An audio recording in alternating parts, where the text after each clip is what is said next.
por mis hermanos y compañeros, voy a decir la paz contigo. À cause de mes frères et de mes proches, je dirai paix sur toi. Dieu de miséricorde et Seigneur de l'histoire, c'est vers toi que nous levons les yeux en ce lieu, carrefour de mort et de vie, de défaite et de renaissance, de souffrance et de pitié.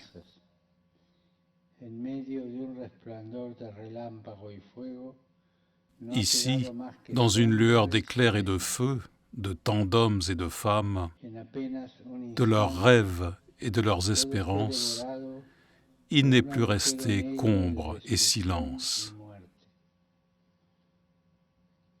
En à peine un instant, tout a été dévoré par un gouffre noir de destruction et de mort.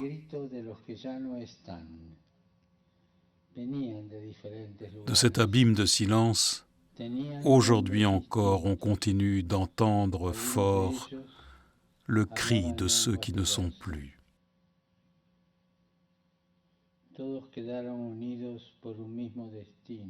Ils venaient de différents endroits, avaient des noms différents. Certains d'entre eux parlaient des langues différentes. Tous sont restés unis par un même destin, dans un moment terrible qui a marqué pour toujours non seulement l'histoire de ce pays, mais aussi le visage de l'humanité. Je fais mémoire ici de toutes les victimes et je m'incline devant la force et la dignité de ceux qui, ayant survécu à ces premiers moments, ont supporté dans leur corps de nombreuses années durant les souffrances les plus atroces et, dans leur esprit, les germes de la mort qui continuaient à consumer leur énergie vitale.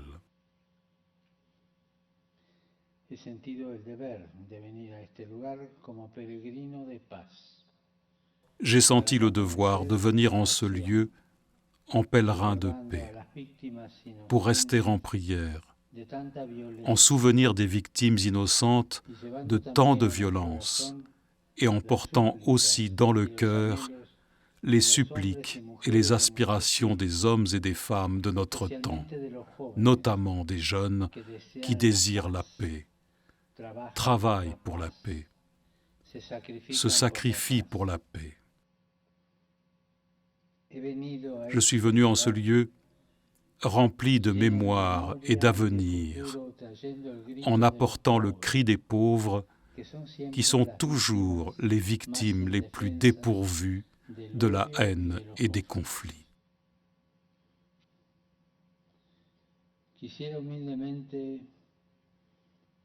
Je voudrais humblement être la voix de ceux dont la voix n'est pas entendue et qui voient avec inquiétude et angoisse les tensions croissantes qui traversent notre époque, les inégalités et les injustices inacceptables qui menacent la coexistence humaine, la grave incapacité de prendre soin de notre maison commune, le recours constant et spasmodique aux armes, comme si celles-ci pouvaient garantir un avenir de paix.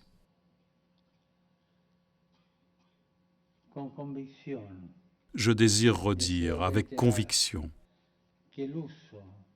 que l'utilisation de l'énergie atomique à des fins militaires est aujourd'hui plus que jamais un crime, non seulement contre l'homme et sa dignité, mais aussi contre toute possibilité d'avenir dans notre maison commune.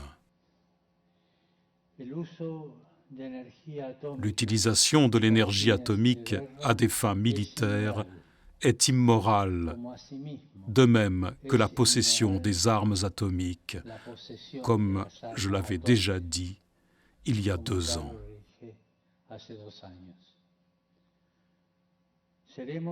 Nous aurons à en répondre. Les nouvelles générations se lèveront en juges de notre défaite si nous nous contentons de parler de paix sans le traduire concrètement dans les relations entre les peuples de la Terre. Comment pouvons-nous parler de paix en construisant de nouvelles et redoutables armes de guerre?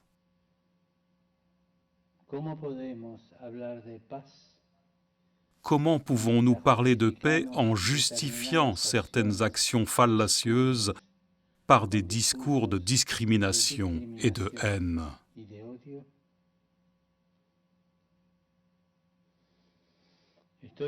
Je suis convaincu que la paix n'est pas plus qu'un bruit de paroles si elle n'est pas fondée sur la vérité, si elle n'est pas construite en accord avec la justice, si elle n'est pas vivifiée et achevée dans la charité, et si elle n'est pas réalisée dans la liberté.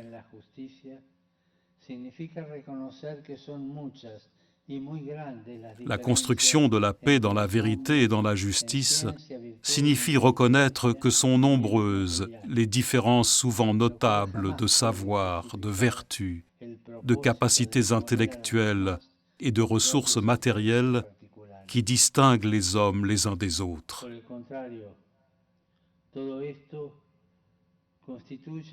Ce qui ne peut jamais justifier la volonté d'imposer aux autres ses intérêts particuliers. Au contraire, tout cela constitue une source de plus grande responsabilité et d'un plus grand respect. De même, les communautés politiques, qui peuvent légitimement différer entre elles en termes de culture ou de développement économique, sont appelés à s'engager à travailler pour le progrès commun, pour le bien de tous. De fait, si nous cherchons réellement à construire une société plus juste et sûre, nous devons laisser tomber de nos mains les armes. On ne peut pas aimer avec des armes offensives en main. Quand nous nous livrons à la logique des armes et nous éloignons de la pratique du dialogue, nous oublions tragiquement que les armes, avant même de faire des victimes et des ruines, peuvent provoquer des cauchemars. Elles exigent d'énormes dépenses, arrêtent les projets de solidarité et d'utile travail. Elles faussent la psychologie des peuples. Comment pouvons-nous proposer la paix si nous utilisons l'intimidation de la guerre nucléaire comme recours légitime pour résoudre les conflits? Puisse cet abîme de souffrance rappeler les limites à ne jamais dépasser. La véritable paix ne peut être qu'une paix désarmée. De plus, la paix n'est pas une pure absence de guerre. Elle est sans cesse à construire. C'est le fruit de la justice, du développement de la solidarité, de la sauvegarde de notre maison commune et de la promotion du bien commun quand on retient les leçons de l'histoire.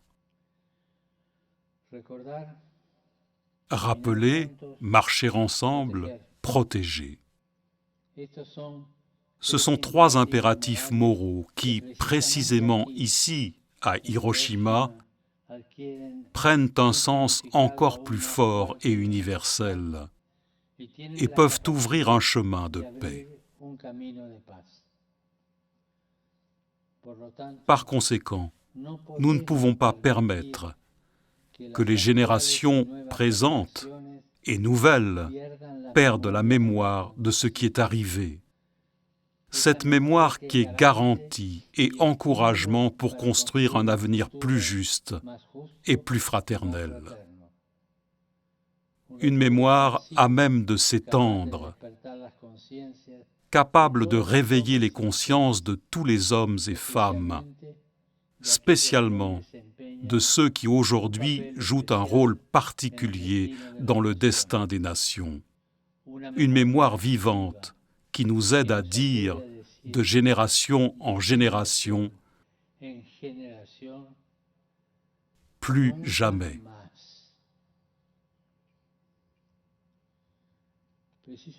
C'est précisément pour cela que nous sommes appelés à marcher ensemble, avec un regard de compréhension et de pardon, ouvrant l'horizon à l'espérance et apportant un rayon de lumière au milieu des nombreux nuages qui assombrissent le ciel aujourd'hui.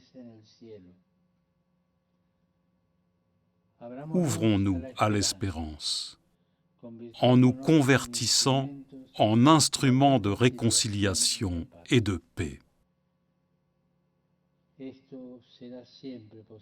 Cela sera toujours possible si nous sommes capables de nous protéger et de nous reconnaître frères liés par un même destin.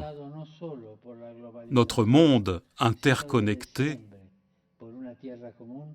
non seulement par la mondialisation, mais aussi depuis toujours par une terre commune, appelle, plus qu'en d'autres époques, l'ajournement d'intérêts exclusifs de groupes ou de certains secteurs pour qu'on parvienne à la grandeur de ceux qui luttent ensemble afin de garantir un avenir commun.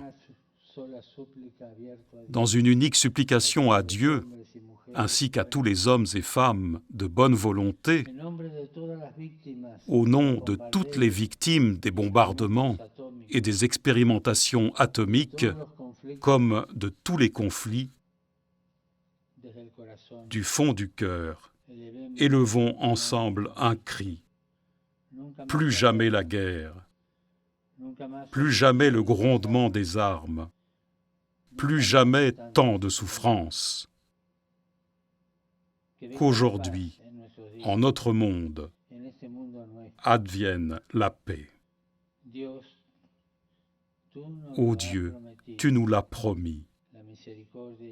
Amour et vérité se rencontrent. Justice et paix s'embrassent. La vérité germera de la terre et du ciel se penchera la justice. Viens, Seigneur, car il se fait tard. Et là où a surabondé la destruction, que puisse aujourd'hui surabonder aussi l'espérance qu'il est possible d'écrire et de réaliser une histoire différente.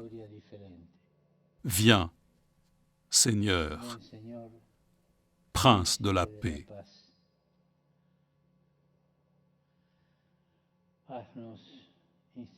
Fais de nous des instruments et des échos de ta paix. À cause de mes frères et de mes proches, je dirai paix sur toi.